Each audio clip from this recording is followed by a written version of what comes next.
cerita yang ada di Purworejo ini juga menunjukkan satu cerita yang sama tentang bahwa di masa lalu itu ada cerita peradaban di sekitar situ, atau memang itu nggak ada cerita apa-apanya. Dari longsor, Ya. terus kelihatan tuh Ya, ada bersih, batuan-batuannya yang kayak punden berundak, terus dalam ilmu arkeolog disebut sebagai kolom join. Dan dikatakan menurut para ahli arkeolog bahwa batu-batu tersebut bukan sebuah situs peninggalan, Iya, ya kan? Uh-uh. Bahasanya ya kalau saya bisa terjemahin, saya pengen banget terjemahin. Saya pengen ngomong lah di sekarang nih. Cuman yang kedengar gitu, yang bisa Alif rekam gitu. nggak bisa, Mas. Nggak bisa, Jadi denger tuh kayak kayak gitu. hampir sama kayak piramid lah jadinya ya. Piramid itu ngambilnya dari gunung. Dari gunung ya. Dari gunung itu juga. Gunung sebagai pasar daratan di bumi. Dan gunung itu kan salah satu tempat sakral di bumi. Kenapa? Karena ibaratnya semakin tinggi seseorang naik, itu ibaratnya kayak semakin dekat sama yang Maha Pencipta. Makanya gunung-gunung itu dari zaman dulu mungkin sampai zaman sekarang, dalam beberapa budaya, dalam beberapa kepercayaan itu sangat disakralkan. Ini sebenarnya zaman apa gitu? Lagi-lagi saya nanya hal yang sama. Ini zaman apa gitu kan?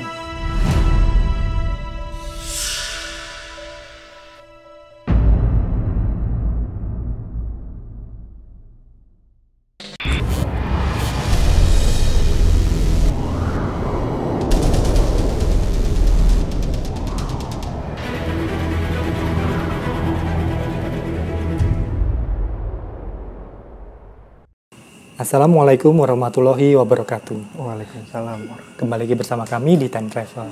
Nah, gimana kabarnya Lih hari ini? Alhamdulillah baik-baik. Baik ya. Mas Anton gimana kabarnya? Kabar baik juga. Tentu dengan cuaca yang agak begini tapi tetap baik. Sebenarnya enak Mas, adem cuacanya. Betul, sejuk ya. Cuman emang gampang sakit sih kayaknya belakangan ini. Iya, semoga Sobat Time Travel selalu dalam keadaan yang sehat. Amin. Dan selalu dalam lindungan Tuhan Yang Maha Esa. Amin. Nah, Liv, beberapa waktu belakangan ini kan publik itu banyak membicarakan tentang munculnya situs-situs purbakala zaman dulu yang sekarang tuh mulai rame di publik. Nah, Alif tahu nggak yang berita-berita kayak gitu? Tahu Mas? Tahu ya, tahu. Nah, sebenarnya fenomena yang semacam ini bukan terjadi belakangan-belakangan ini aja. Sebenarnya sih udah terjadi dari tahun 2000-an sebenarnya fenomena-fenomena ini. Cuman sampai sekarang mungkin belum mendapat atensi yang penuh dari pemerintah, sehingga kita jarang mendengar adanya penemuan situs-situs kuno terbaru atau bermunculannya benda-benda purbakala dari zaman dulu. Nah, yang paling orang tahu situs itu bermunculan kayak ini, Candi Muara Jambi, Muaro Jambi itu dikatakan bisa 8 kali lebih besar dari Candi Borobudur yang ada di Jawa Tengah itu. Muara Kakus? Nggak, ada Candi Muaro Jambi. Baru. Jadi itu ada di bentangan mulai dari timur sampai ke barat itu ada di sepanjang Sungai Batanghari. Itu besar sekali. Nah, itu yang paling signifikan bisa terlihat. Terus ada lagi kayak Candi Kajangkoso yang ada di Magelang, terus ada lagi Candi Raja Wonosobo, terus Candi Boto Tumpang yang ada di Kendal, terus juga ada Candi Adan-Adan yang ada di Kediri. Nah, terus juga ada situs Bukit Pajangan yang ada di Purworejo. Nah, dari kesemua struktur dan bangunan besar yang muncul sekarang ini, ada yang menarik nih sebenarnya, yaitu salah satunya adalah situs yang ada di Bukit Pajangan yang ada di Purworejo. Kenapa aku bilang itu jadi situs yang menarik? Karena cukup berbeda dari yang lainnya. Nah, situs yang ada di Bukit Pajangan ini, dia tuh muncul ketika tahun 2016 ketika ada longsor yang ada di desa Makamdowo, Dusun Makamdowo, Desa Sidomulyo di Purworejo, Jawa Tengah. Nah, setelah terjadinya longsor, itu kemudian mengekspos satu struktur bangunan yang kalau kita lihat itu besar. Jadi nggak kayak pada umumnya gitu.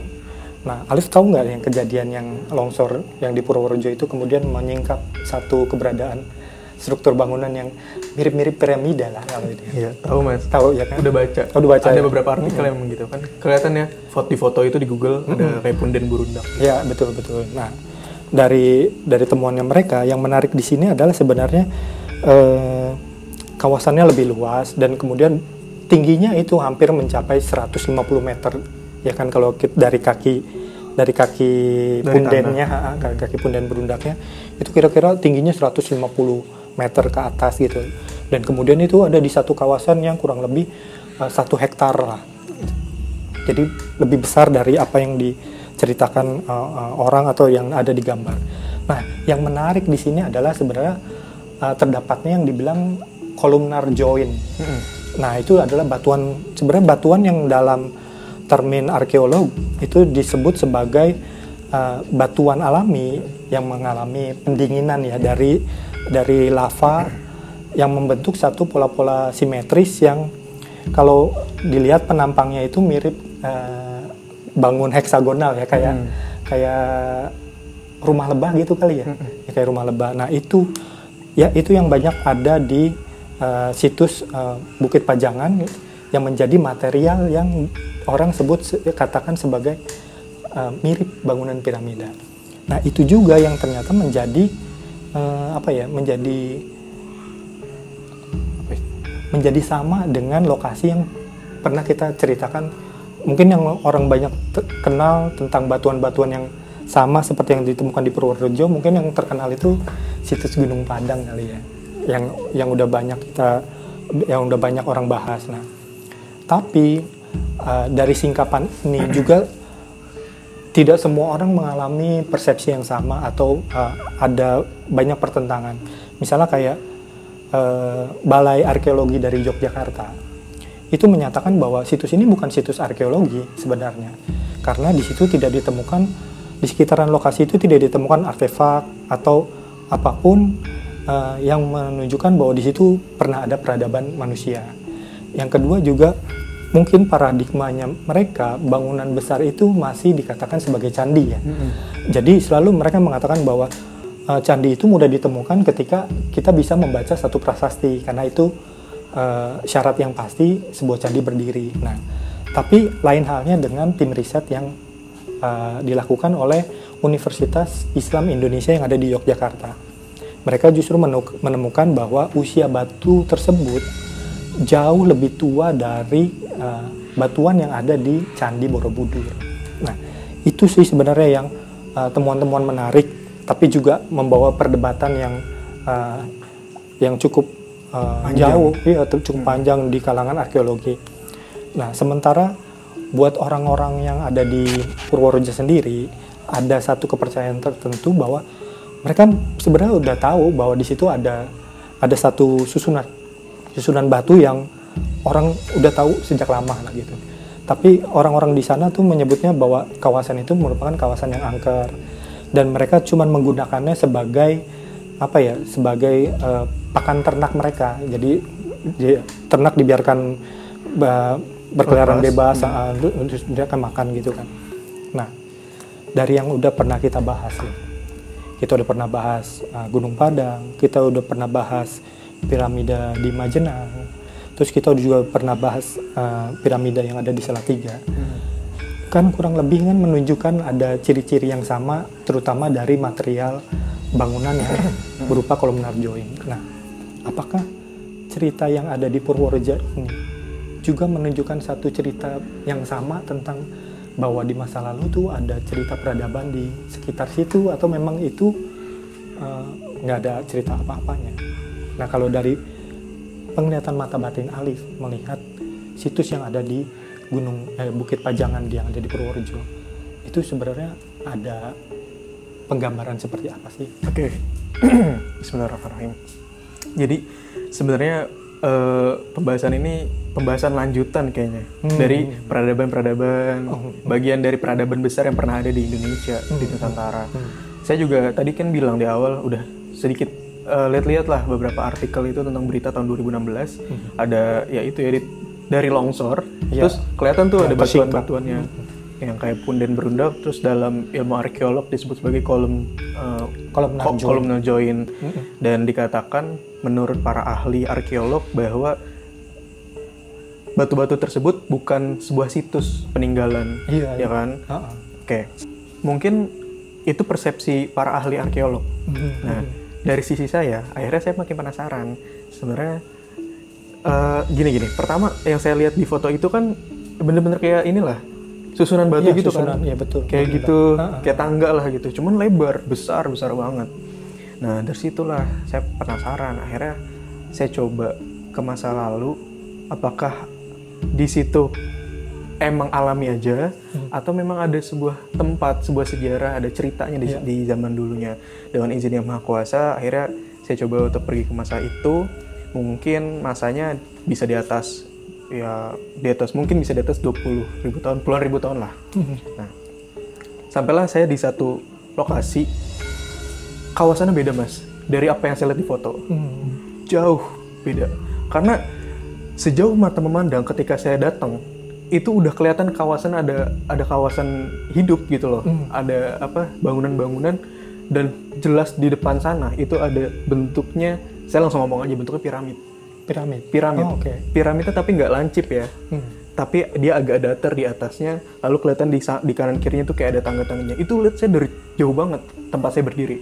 Nah, saya itu berdiri di sekitaran kayak itu sebenarnya udah ada jalan. Jalannya itu yang saya injek pada pertama kali itu kayak tanah aja. Kanan kirinya juga ya pohon-pohonan, cuman bukan hutan, jadi pohon-pohon aja.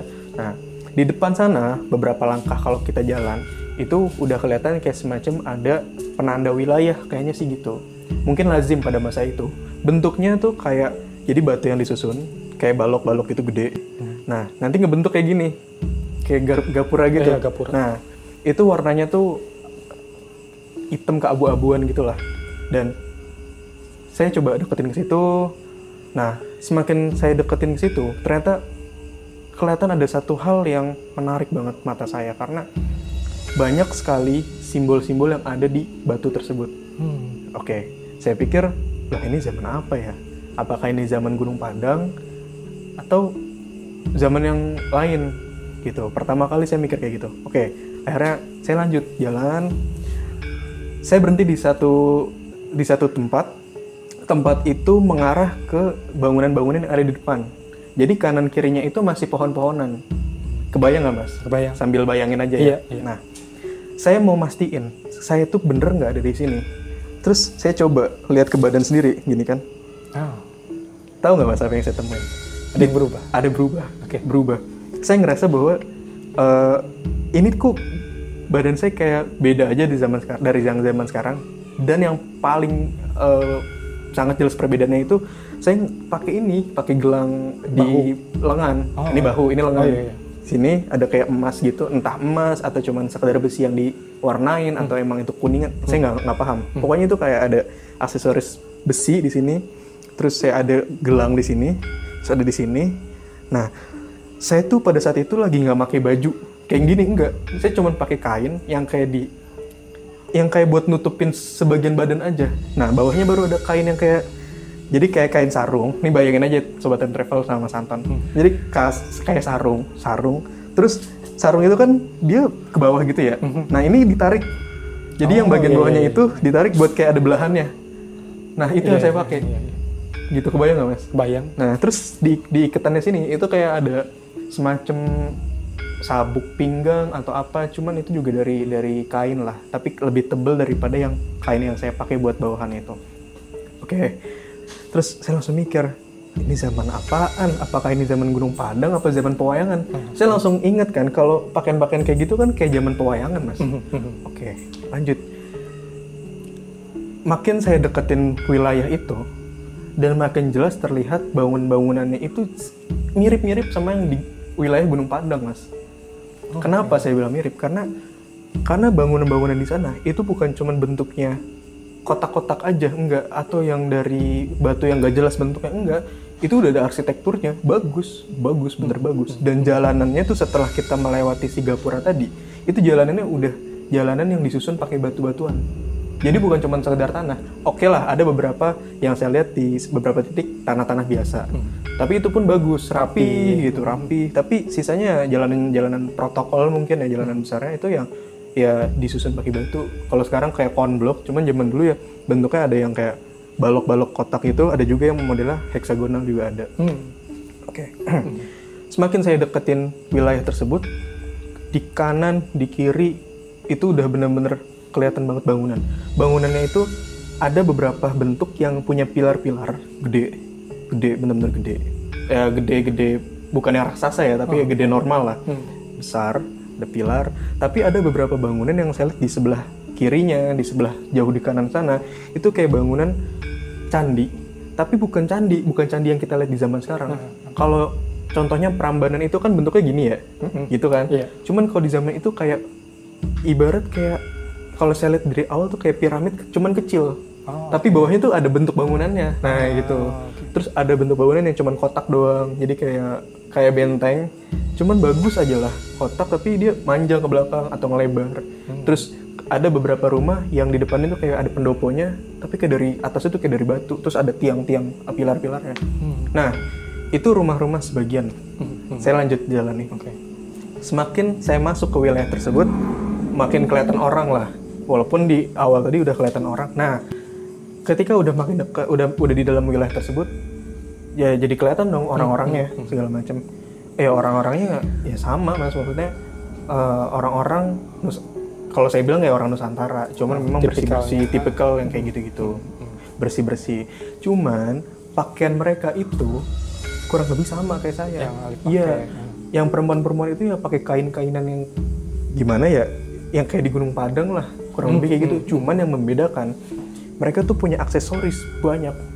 Jadi setiap orang tuh ada aja, entah pakai gelang, kanan kiri atau kanan doang, tapi ada beberapa. Ada yang pakai kalung, ada yang kalau perempuan yang pakai anting. Terus ada juga yang hiasan kepala.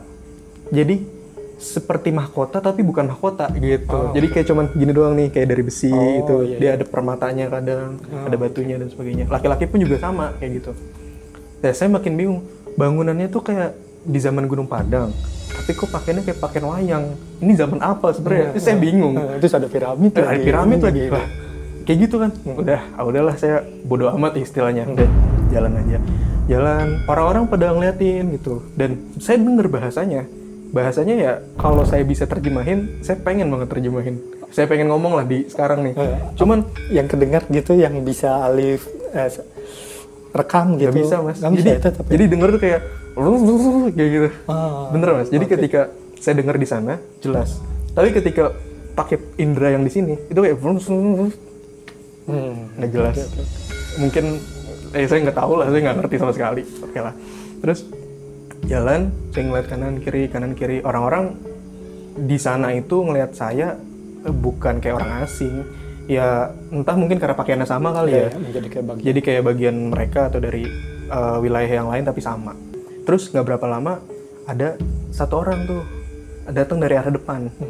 Nah dari arah depan kayak dia tuh dari awal kayak merhatiin saya. Datang kucuk gitu, datang ke depan saya. Terus saya juga niat untuk nanya-nanya sama orang itu. Jadi orang ini tuh lebih pendek dari saya, sekitaran segini seleher. Masih muda, lebih muda dari saya. Pakaiannya pun kurang lebih mirip bawahannya. Cuman atasannya dia punya kayak kain yang lebih ketutup daripada yang saya pakai. Terus warnanya warna putih ke krem gitu. Nah, kayaknya sopan banget tuh anak ya, tuh pemuda itu. Terus saya coba tanya, permisi, maaf saya mau tanya, ini wilayah apa ya gitu. Terus dia malah balik nanya ke saya, oh iya, maaf kalau boleh tahu, Anda dari mana, Tuan dari mana. Terus saya cuma jawab, saya dari wilayah sebelah sana lah, sebelah barat gitu. Oh, akhirnya dijelasin sama dia, ini wilayah ini adalah mungkin bisa dibilang seperti kota kecil. Kalau yang saya pahamin, seperti kota kecil. Kota ini berada di bawah naungan kerajaan yang besar, kerajaan pusat yang berada di wilayah sebelah sana gitu, sebelah agak ke timur lah. Oh gitu, berarti ini wilayah bagian. Iya, sebenarnya ada juga kerajaan-kerajaan yang lain, tapi ini salah satu wilayahnya. Itu. Berarti ada kerajaan besar juga di sebelah yang lain juga ada gitu. Oh gitu, oke. Terus berarti di sini sistem pemerintahannya apa gitu? Ya sebenarnya di sini ya bisa dibilang mungkin kerajaan, kalau yang saya pahamin. Tapi intinya di situ bukan raja yang turun, tapi kayak semacam ada perdana menterinya atau apanya lah gitu yang ngurusin. Karena yang memimpin di situ biasanya nggak di situ. Oh, Kata beliau gitu. Oh, oke. Ya saya nggak paham lah, saya cuma dengerin dan saya nggak mau nyari tahu lebih lanjut sebenarnya. Oke. Terus saya tanya gini, boleh nggak saya diajak keliling gitu. Terus kata beliau, oh iya siap, ayo gitu. Dia malah senang hati, kayak senang banget lah sama saya gitu kan. Akhirnya saya coba keliling, diajak sama dia jalan. Dan tempat saya masuk itu kayak udah di tengah-tengah kotanya, Mas. Oke. Mungkin di belakang-belakang, di kanan kirinya ada wilayah yang lain. Cuman pada saat itu saya nggak ke situ. Jadi saya masuk dari depan situ kan. Nah, jadi sepanjang saya jalan nih orang-orangnya umum aja aktivitasnya. Terus saya diajak ke salah satu tempat bisa dibilang kayak pasar. Di pasar itu bagus deh. Jadi kios-kiosnya itu ada yang bentuk bangunan tapi kecil. Ada juga yang cuman dia pakai kayak meja, terus ada ininya, ada kainnya di atas buat kayak apa namanya, atapnya gitu, terpalnya gitulah. Terus ada kayunya di kanan kirinya. Nah, di tempat dagang itu, di tempat jualan itu kan banyak pedagangnya. Itu dagangannya banyak banget, Mas, yang saya lihat. Jadi di situ kayak seakan-akan dipilah-pilih. Misalkan wilayah ini khusus dagang yang basah-basah kayak sayuran. Wilayah ini kayak dagang daging-dagingan, ikan dan sebagainya. Wilayah yang saya datengin itu lebih ke arah yang benda-benda kayak misalkan ada aksesoris, ada perhiasan, baju, terus ada kain-kainan baju gitu. Ada juga ya benda-benda yang lain. Kalau misalkan ini tuh ada yang emas, ada yang perak, ada yang perunggu, ada juga yang kayak semacam besi biasa, ada juga yang baja. Tapi kalau baja lebih untuk peralatan atau senjata. Dia bilang gitu. Nah, untuk perhiasan itu lebih ke arah emas, perak, perunggu. Tapi untuk aksesoris itu ada yang besi-besi aja yang ringan. Oke. Terus beliau juga bilang, coba Tuan lihat, itu di beberapa aksesoris itu, di beberapa perhiasan, itu ada yang punya batu-batuan permata. Entah itu, saya nggak tahu apakah itu berlian atau itu kayak ruby atau saya nggak paham nama-namanya. Cuman emang ada batu-batunya, warna hijau, warna biru, dan lain-lain. Terus beliau bilang gini, wilayah aksesoris ini juga sebenarnya ada pengrajinnya, baik dari wilayah kita maupun dari wilayah luar, dan lebih banyak dari wilayah luar. Kenapa? Karena kota ini wilayah kecil. Ini juga wilayah naungan di bawah kerajaan yang pusatnya. Oke, jadi ada sistem perdagangan juga kan pada masa itu. Terus beliau juga jelasin gini dari apa yang saya tanyain. Beliau bilang kalau yang membedakan antara orang-orang di pusat, kayak di kerajaannya lah ya, di situ, sama rakyat-rakyat biasa, itu yang membedakan adalah ketika dia beli perhiasannya. Kalau misalkan yang statusnya tinggi, ya belinya emas atau perak gitu. Tapi kalau yang rakyat biasa, karena kan mungkin keuangannya beda kali ya, mungkin kalau saya mikirnya gitu. Jadi belinya yang perunggu atau yang kuningan atau yang besi-besi biasa. Ada beberapa yang emas kalau lagi masanya, ibaratnya kayak duitnya lagi banyak lah, entah itu masa panen atau apa, saya nggak paham. Saya datang ke salah satu pedagang, dia itu jual kain. Kain itu ternyata beda untuk orang biasa sama untuk yang statusnya atas. Yang membedakan itu dari bahannya sebenarnya, sama kayak semacam pola-pola di dalamnya. Gitu doang sih bedanya. Jadi kalau misalkan yang untuk statusnya tinggi, ya dia kain-kainnya lebih bagus, entah itu dari sutra atau apa. Tapi ya untuk yang rakyat biasa itu yang lebih di bawahnya kelasnya. Cuman tetap bagus pada masa itu. Dan yang saya lihat seperti nggak ada sambungan jahitannya. Kalau kayak gini kan ada sambungan, kelihatan banget ya, ada jahitannya. Tapi di sana tuh kayak lurus-lurus aja. Cuman dia ngebentuk pakaian gitu. Kayak kain juga ngebentuk. Mungkin entah ditenun atau dipintal atau apa, saya nggak paham lah. Kayak gitu sih, Mas. Nah, setelah dari situ saya minta ke pemuda ini untuk saya mau keliling lagi ke tempat yang lain. Oh iya silakan, ayo, mau kemana Tuan? Terserah kamu deh gitu. Saya nggak tahu daerah ini kan. Akhirnya diajak keliling lagi dari pasar terus ke wilayah kota yang tadi. Kan itu ada beberapa kayak perempatan, ada pertigaan. Tapi jalan utama itu, kalau misalkan kita di jalan utama, depan sana itu udah kelihatan si piramidnya. Bener-bener kelihatan banget. Dan kanan kirinya tuh ya ada taman, ada bangunan-bangunan yang berjajar. Itu bisa dilihat kayak apa? Kalau kita sekarang itu misalnya kelihatan kayak signifikan itu gedung yang tinggi gitu, kayak gitu. Kayak dari gambarannya gini, kalau kita di orang Jakarta, Jabodetabek, ketika ke Jakarta, kayak ngeliat Monas. Oh gitu. Iya, Monas itu kayak di tengah-tengah. Oh, center. Dari jauh itu Iya, kelihatan. iya. Nah, kayak gitu Mas. Oh, oke. Kurang lebih kayak gitu gambaran yang bisa saya sampaikan. Nah, kayak gitu, saya dari jalan utama, terus saya diajak sama pemuda itu untuk melihat aktivitas masyarakat selain berdagang. Ternyata di sana itu banyak yang bercocok tanam juga ada, terus juga mereka ada yang kayak semacam orang kerja tapi kayak narik beca. Tapi itu tuh bukan beca, itu kayak kereta kayak delman. Oh.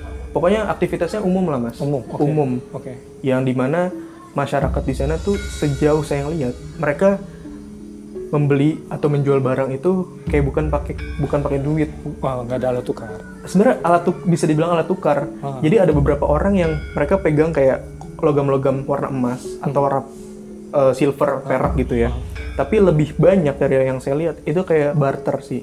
Nah, Liv, Sobat Time Travel, sebenarnya kan ini menarik ya karena semua orang juga butuh tahu lebih dalam lagi tentang, apalagi orang kayak saya kan awam dan tidak bisa melihat ya. Sebenarnya fitur kota yang ada di situ itu sebenarnya kalau di mapping secara gambaran besar itu seperti apa sih, Liv? Misalnya tadi kalau Alif bilang bahwa ternyata di senternya itu, di pusat kotanya itu ternyata ada piramid. Nah, bisa nggak misalnya dideskripsikan lebih jelas lagi wilayah-wilayah yang mungkin ada peruntukannya sendiri, misalnya di utara seperti apa, di selatan, timur, dan barat. Itu seperti apa? Oke. Sebenarnya kan pada dasarnya ketika saya kesana kan saya nggak tahu arah mata angin ya. Betul. Paling cuma lihat matahari aja. Cuman kadang kan kita kalau lagi jalan ya nggak sadar kan mana utara, timur, selatan, barat. Cuman kalau misalkan dari tempat saya berdiri di awal mau ke arah pasar itu ada di sebelah kanan. Okay. Nah, ketemu si pemuda itu ada di tengah-tengahnya, di sebelum perempatan saya ngeliat. Nah, terus ada di sana tuh banyak taman-taman juga. Taman itu ada yang misalkan dari tempat saya masuk itu ada taman di sebelah kanan sama kiri. Tapi taman itu kayak taman alami aja, bukan taman yang dibentuk. Oke. Terus kalau misalkan dari dari arah pasar ngelihat ke kiri itu ke tempat yang pusatnya tadi tuh, bangunan-bangunannya tadi. Kalau ngelihat ke sebelah kanan itu lebih ke kayak alamnya gitu, ada hutannya, pohon-pohonnya. Nah, terus kalau misalkan di tempat saya berdiri lagi ketika dari pasar ngelihat ke depan itu kan udah jelas piramidnya. Terus ada satu bangunan ikonik banget di depan piramid sebelah kanan. Itu jadi kayak kompleks kalau saya lihat. Kompleks bangunan yang di dalamnya ada beberapa bangunan-bangunan, tapi ada bangunan intinya. Di depannya itu kayak semacam ada tamannya, ada halamannya juga, ada kayak semacam pelatarannya juga. Tapi kompleks bangunan itu dilindungi sama tembok yang mengelilinginya. Nah, ada gerbang utamanya, ada tembok utamanya. Posisinya itu ya posisi kompleksnya ini ibarat saya di sini, bangunan kompleksnya itu di situ, piramidnya di depan. Nah, kayak gitu. Di sebelah kirinya tuh kayak ada taman lagi. Di depan itu ada jalan untuk masuk ke arah area piramidanya. Kayak gitu. Jadi kalau misalkan bangunan ikonik ini, si kompleks ini, dia gerbang utamanya itu dari besi pintunya. Terus tembok kanan kirinya tuh gini, baru sekelilingnya tuh dari tembok juga, batu-batu yang disusun. Di dalamnya itu, kalau kita masuk itu ada ketemu taman dulu, terus ada halamannya, terus kayak ada semacam pelatarannya. Di kanan kiri sampai ke belakang itu ada bangunan-bangunan yang lain. Ada hal yang unik ketika saya ngelewatin wilayah itu sama si pemuda. Saya kan dari arah sininya nih. Jadi kalau ke sana berarti ngeliat ke kanan kan. Nah, jauh di dalam sana, si pemuda itu bilang gini, coba Tuan lihat ke arah sana, itu lagi ada yang ngumpul di sebelah sana. Saya lihat ternyata saya kaget. Di dalam situ lagi ada tokoh-tokoh yang lagi duduk-duduk, ibaratnya kayak lagi ngeteh, lagi ngopi ibaratnya. Tahu nggak Mas itu siapa? Nggak tahu. Itu ada tokoh-tokoh pewayangan Mas. Iya. Ada beberapa orang beserta ada istri-istrinya. Ya kaget, makanya ini sebenarnya zaman apa gitu. Lagi-lagi saya nanya hal yang sama, ini zaman apa gitu kan. Terus ya udahlah. Mereka ngeliat ke saya, di situ ada tokoh-tokohnya itu, ada istri-istrinya, ada mungkin kayak anak-anaknya atau siapanya, anak-anak kecil lagi pada main-main. Kayak gitu. Saya benar-benar kaget Mas. Dari situ akhirnya saya lanjutin perjalanan sama pemuda ini. Saya minta antre untuk ke wilayah piramidanya. Kalau kita mau masuk ke piramida, itu udah jelas banget arahnya kemana. Kalau misalkan dari jalanan utama, udah tinggal lurus aja ngikutin. Langsung masuk ke piramida. Langsung masuk ke areanya. Sebelum masuk area kita harus ngelewatin taman-taman dulu, kanan kirinya. Terus di depan situ kayak semacam ada gapura lagi. Bentuknya tuh begini juga, kayak ngotak gitu dari batu-batu juga. Cuman lagi-lagi penuh dengan simbol-simbol atau tulisan-tulisan yang unik banget. Okay. Seperti yang Alif lihat di awal itu ya. Okay. Nah, ada yang saya lupa sebenarnya. Sepanjang saya ngelihat bangunan-bangunan di sana, bangunan rumah di sana, ada yang rumahnya itu punya pagar, punya halamannya di dalam, ada juga yang polos-polos aja, dia nggak ada pagarnya. Cuman kebanyakan yang punya pagar itu pasti ada simbol-simbol di depannya, di tembok-temboknya. Temboknya kan dari batu. Nah, itu banyak banget simbol-simbol yang diukir di situ. Terus akhirnya masuklah ke area piramidanya itu. Kayak masuk si gapuranya itu, baru kelihatan kanan kirinya tuh kayak ada tempat duduknya. Ini belum masuk ke piramida ya. Kayak ada tempat duduknya di depan piramid itu, ada orang-orang yang lagi lalu lalang, kayak ada penjaganya juga. Terus sebelum saya masuk ke piramid, saya tanya dulu ke pemudanya, maaf saya mau tanya, sebenarnya kenapa di setiap tembok, kebanyakan tembok-tembok rumah itu, ataupun di tempat saya masuk tadi, sama yang di sini nih, di gapura piramid itu, maupun di gerbang piramid itu ada gerbangnya lagi mas, beda lagi. Itu banyak banget simbol ya, kenapa? Akhirnya dia bilang gini, dia bilang, iya emang kayak gitu, karena simbol-simbol yang Tuhan lihat sebenarnya adalah bentuk-bentuk dari alam. Nah, apa yang ada di alam lalu dimanifestasikan ke dalam bahasa manusia. Makanya bentuk-bentuk itu kayak gitu, ditunjuk-tunjuk sama dia. Sepanjang perjalanan, tadi kan Tuhan lihat ada tembok-tembok rumah ataupun gerbang-gerbang itu punya simbol banyak. Ada juga yang tulisan kayak cacing. Iya. Nah, terus dia ngasih tahu gini. Jadi setiap unsur itu, setiap unsur alam dijabarin lagi mas, ada turunannya. Jadi setiap tulisan itu punya sifat kayak punya sifatnya masing-masing. Tujuannya apa, fungsinya apa, maknanya apa. Gitu. Kayak gitu. Jadi misalkan simbol api, terus di bawahnya tuh kayak ada tulisan-tulisan lagi dijabarin, air apa, udara apa, tanah apa, dan semua itu punya maksudnya gitu, kata si pemuda itu gitu. Jadi saya jadi makin paham, oh ternyata bukan cuma sekedar kita kayak nulis graffiti atau coret-coretan aja, enggak, ternyata ada maksudnya. Oke, perjalanan dilanjut. Saya mau masuk ke dalam piramidnya. Jadi kalau kita mau masuk ke piramid itu ngelewatin lagi gerbang di depan pintunya. Kayak gambarannya kayak di Petra. Situs di Petra, kurang lebih kayak gitu, cuman lebih sederhana. Nah, masuk ke piramidnya itu dia kan gede banget ya, batu-batu gitu kan, punden berundak gitu. Nah, cuman di kanan kiri jauh di sana tuh ada tangga buat naik ke atas, juga ada pintunya lagi mengarah ke dalam. Dan saya lihat ketika di depan, di sebelah kanan, di kiri itu ada jalan masuk lain. Saya tanya ke pemuda gini, sebenarnya jalan masuk kita itu apakah jalan umum atau bukan?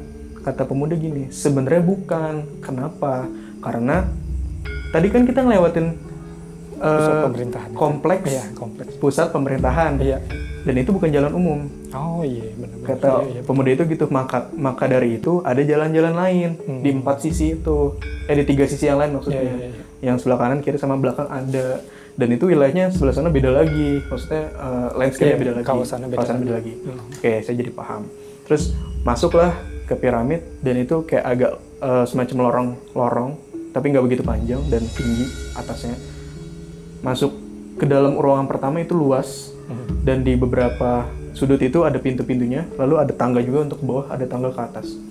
Dan itu bagus banget di dalamnya, menurut saya. Bagus banget.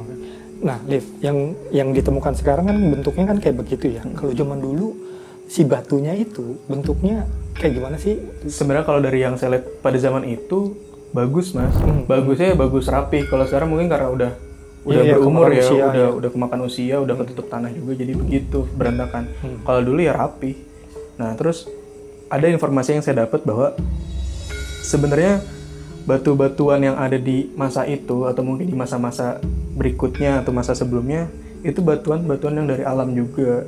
Jadi alam sudah menyiapkan bahan dasarnya, menyediakan bahan dasarnya, bahan bakunya. Lalu sama manusia dibikin sebuah peradaban, bikin bentuk bangunannya. Itu kayak dirapihin aja sebenarnya. diberi makna budaya, diberi nilai budaya. Ada sentuhan-sentuhannya lah, makanya dirapihin jadi presisi dan sebagainya. Sebenarnya dari alam sendiri udah disediain gitu. Makanya mungkin para ahli bilang ini bukan situs arkeolog. Iya, makanya dibilangnya kayak batuan alami yang merupakan proses geologi sebenarnya. Padahal waktu di zaman itu ternyata dia tuh bentuknya juga sudah diberi sentuhan budaya. Iya, sentuhannya. Gitu. Bukan cuma sekedar gitu aja. Iya, betul. Kayak gitu. Itu sih kurang lebih kayak gitu, Mas. Nah, tadi kan Alif kan sempat cerita tuh tadi, ini supaya orang-orang awam kayak aku juga tuh bisa paham sama Sobat Time Travel. Ketika misalnya Alif tadi cerita, ketemu sama sekelompok orang yang sepertinya kayak tokoh-tokoh pewayangan gitu kan. Nah, kan kita juga jadi bingung nih sebenarnya gitu. Juga Alif tadi cerita tentang simbol dan segala macam gitu. Nah, apa sih yang Alif bingungin? Apakah ini karena ada tokoh pewayangan dan kemudian juga ada bentukan piramid, atau apakah memang itu satu masa yang harusnya jaraknya jauh sekali gitu? Nah, apa yang Alif bingung? Ya itu yang pertama kali saya bingungin, karena saya ngeliat ada piramida, bangunannya seperti di Gunung Padang, tapi pakaian saya kayak pakaian pewayangan. Itu yang bikin saya bingung. Lalu pas ketemu itu seperti ada tokoh pewayangan juga. Dan orang-orang di sana ya pakainya pakaian di zaman-zaman pewayangan itu. Ini sebenarnya zaman apa? Apakah emang zaman seperti Gunung Padang? Tapi emang ada di zaman itu gitu. Berkaitan sama apa yang saya bingungin tadi, terus ketemu tokoh seperti tokoh pewayangan, baju yang saya pakai juga kayak gitu-gitu ya. Ternyata saya dapat informasi di zaman itu bahwa gini, kenapa bentuknya ciri khas banget piramid di masa itu, ataupun kayak contohnya di Gunung Padang. Penjelasannya gini, informasi yang saya dapat bahwa piramida itu adalah mengambil dari bentuk gunung yang ada di bumi. Gunung itu kan sebagai pasak daratan di bumi. Nah, gunung sendiri tuh punya makna yang mendalam banget, filosofinya sangat bagus, sangat tinggi. Karena gunung kan bentuknya begini. Ya, ibaratnya hampir sama kayak piramid lah jadinya ya. Piramid itu ngambilnya dari gunung. Dari gunung ya. Dari gunung itu juga. Gunung sebagai pasak daratan di bumi. Dan gunung itu kan salah satu tempat sakral di bumi. Kenapa? Karena ibaratnya semakin tinggi seseorang naik, itu ibaratnya kayak semakin dekat sama yang Maha Pencipta. Makanya gunung-gunung itu dari zaman dulu mungkin sampai zaman sekarang, dalam beberapa budaya, dalam beberapa kepercayaan sangat disakralkan, suci, sebagai tempat yang suci. Maka dari itu piramida-piramida yang ada di zaman dulu, termasuk di zaman tersebut di Purworejo sekarang, itu juga sebagai tempat untuk mensucikan diri, untuk mendekatkan diri maksudnya, tempat untuk mendekatkan diri kepada Yang Maha Kuasa, piramid itu. Kalau aku kan dari yang orang awam juga kan mengenal ada satu budaya di Jawa juga yang kalau misalnya kita melihatlah pewayangan lah gitu, melihat pagelaran wayang, itu kan sang dalang itu kan selalu memulai dengan gunungan ya kan gitu. Mungkin filosofi yang mendalam itu juga diterjemahkan ke dalam satu bentuk seni yang lain, yaitu seni pagelaran wayang itu. Dan di situ juga ada cerita-cerita tentang tokoh wayang gitu. Mungkin itu juga yang bisa menjembatani cerita yang ada di Purworejo ketika Alif melihat ada piramida dan kemudian juga ada tokoh-tokoh wayang. Mungkin itu juga. Ya mungkin itu persepsi orang beda-beda kali nanti ketika pada nonton. Tapi intinya dari apa yang saya lihat dan apa yang saya dengar sih begitu. Nah, ini kan apa yang Alif ceritakan lah ya, apa yang Alif saksikan ketika mengunjungi situs yang ada di Purworejo. Nah, ada kemungkinan nggak Alif misalnya mengajak orang lain untuk lebih bercerita, lebih mendalam, lebih mendetail dan berinteraksi dengan apa yang ada di Purworejo itu? Insya Allah bisa Mas, kita ngajak orang. Bisa ya, oke. Nah, tapi mungkin di episode berikutnya. Betul. Oke. Ada lagi atau ada pesan leluhur yang dari Purworejo mungkin? Sebenarnya enggak sih Mas. Enggak ada ya? Gitu aja cukup deh. Oke, cukup. Nah, Sobat Time Travel, semoga apa yang Alif ceritakan tentang situs yang ada di Bukit Pajangan yang ada di Purworejo bisa menambah satu sisi yang lain di luar dari sisi yang saintifik atau segala macam, di mana kita bisa memberi satu informasi yang baru yang bisa mungkin di masa yang akan datang bisa diteliti dan lebih kita amati bersama tentang apa yang ada di sana, sehingga kita bisa mengungkap lebih dari sekedar cuman tumpukan batu doang yang orang katakan mirip piramida. Nah, Sobat Time Travel, jika kalian suka tayangan kita kali ini, pastikan kalian tekan tombol like, share, dan subscribe. Sampai kita bertemu di episode selanjutnya. Wassalamualaikum warahmatullahi wabarakatuh.